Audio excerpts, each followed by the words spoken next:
নমস্কার বন্ধুরা, আশা করি সকলেই ভালো আছেন। আমার চ্যানেলে সবাইকে স্বাগতম। আজ নিয়ে এসেছি চিকেন পাতুরি।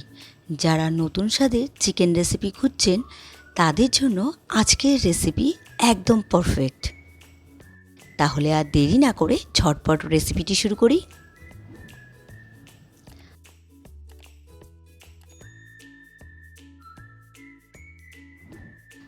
আমি চিকেন পাতুরি বানাবো, সেই জন্য চিকেন নিয়েছি। এখানে বোনলেস চিকেন আছে, আমি পেস্ট বানিয়ে নিয়েছি। আর এখানে 500 গ্রাম আছে।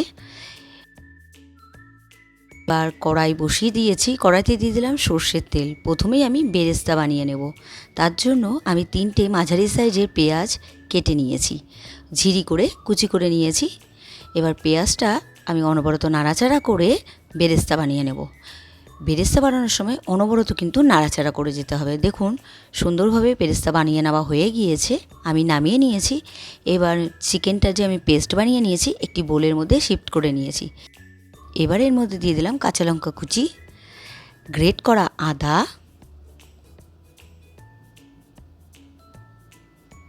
আর দিয়ে দিলাম গ্রেট করা রসুন, স্বাদ অনুসারে নুন, আর রেগুলারে কিছু গুঁড়ো মশলা, হলুদ গুঁড়ো, জিরে গুঁড়ো, লাল লঙ্কা গুঁড়ো, কাশ্মীর লঙ্কার গুঁড়ো, ধনে গুঁড়ো, গোলমরিচ গুঁড়ো, আর সর্ষের তেল ব্যবহার করলাম।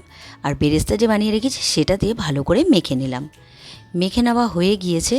এবার যেহেতু আমি কলা পাতার মধ্যে বানাবো পাতুরিটি, কলা পাতা নিয়ে নিয়েছি। আর কলা পাতাটা আমি নরম করার জন্য একটু তেল লাগিয়ে, মানে সর্ষের তেল লাগিয়ে আগুনে সেঁকে নিয়েছি। তাতে কলা পাতাটা খুব নরম হয়ে গিয়েছে, মানে বেঁধে নেওয়ার সময় ফেটে যাবে না।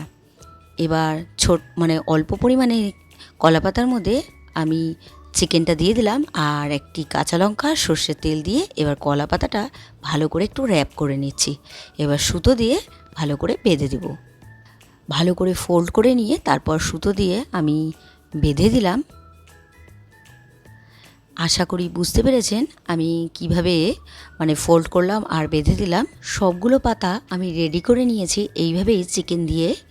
এবার একটি ননস্টিকের প্যান বসিয়ে দিয়েছি গ্যাস অন করে। তার মধ্যে দিয়ে দিলাম সর্ষের তেল। তেল দিয়ে একটু গরম করে নিলাম। এবার পাতাগুলো আমি ফোল্ড করে রেখেছি যে চিকেন দিয়ে, সেটাই দিয়ে দিলাম। এবার দিয়ে দেবো ঢাকা, আর গ্যাসের ফ্লেমটা মিডিয়াম টু লোতে রাখতে হবে। এবার কিছুক্ষণ পর আমি ঢাকনাটা খুলে নেব। আমি মাঝখানে একবার উল্টে দিয়েছিলাম।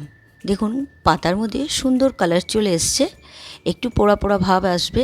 আর পাতুরিটি খেতে কিন্তু অসাধারণ লাগে একটু পোড়া পোড়া ভাব আসলে, স্মেলটা চিকেনের মধ্যে ঢুকে যাবে, আর তাতেও কিন্তু খেতে কিন্তু অসাধারণ লাগবে।